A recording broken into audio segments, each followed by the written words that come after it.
Time for Ask the Expert. It's the time of year to be talking about doctors and deductibles, and Americans are not excited. No, a survey by Aflac finds nearly half of workers say they prefer talk to their ex-spouses versus, talking about health insurance. So we're going to talk about health insurance right now. We have financial professional Brad Allen here with wealthwisconsin.com.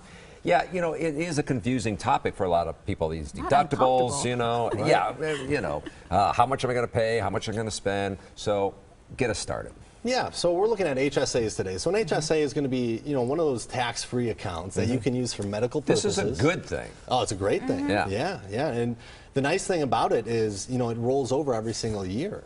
So these accounts are great. I mean, a third of companies are going to the HSA plans, high deductible plans. Right.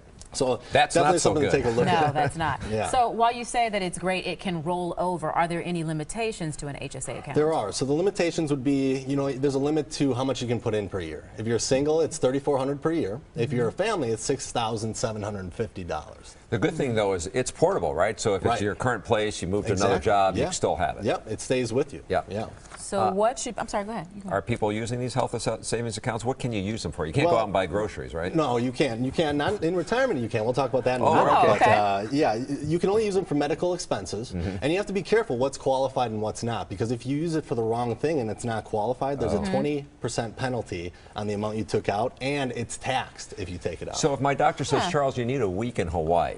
Right. You could really use the rest. Yeah. Can I write off that trip to Hawaii with my HSA? Talk to somebody about Maybe that. the melatonin you need to take a nap, you could write that off for But you can do purposes. small things like bandages or baby sunscreen or heaters for your back, things like that you wouldn't think about. That's qualified. Well, I think the big confusion for many people is the FSA versus the HSA.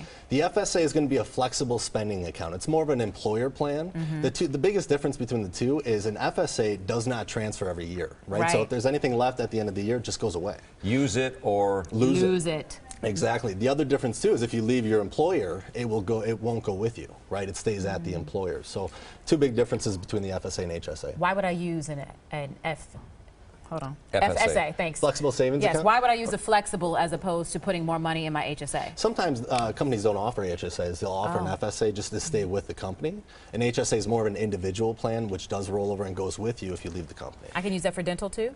Sometimes not. But yeah, most of the time you can. The key here too is not only that you create a pocket of money available to help pay bills, but you're also doing it as a tax deduction, right? I mean, you get a tax benefit out of this. Yeah, I mean, even in retirement, this is a great retirement account to have because it's tax deferred when it goes in. It's tax free when you take it out for medical expenses. But after age 65, you can use it for anything. It doesn't just have to be medical expenses. The only issue is it comes out taxed. So it's like a traditional IRA at that point. It comes out taxed instead of tax free like medical expenses. Yeah, this has been a good thing to have for folks to try to budget monthly, put that money in an HSA, FSA, depending on what your needs are. And it helps you feel a little bit better when you have a medical expense that you're not going to your paycheck. You've got this account that you can use. It's that emergency fund almost. You have that for your savings account if the roof's leaking or the heater goes out. Have that for your medical expenses too. Have that fund available for you in case something happens. Good idea, Brad. Thank you. If you have a question for our experts, email them at asktheexpert@todaystmj4.com. We always have the number up there on the screen for you, so give us a call if you got a question. Just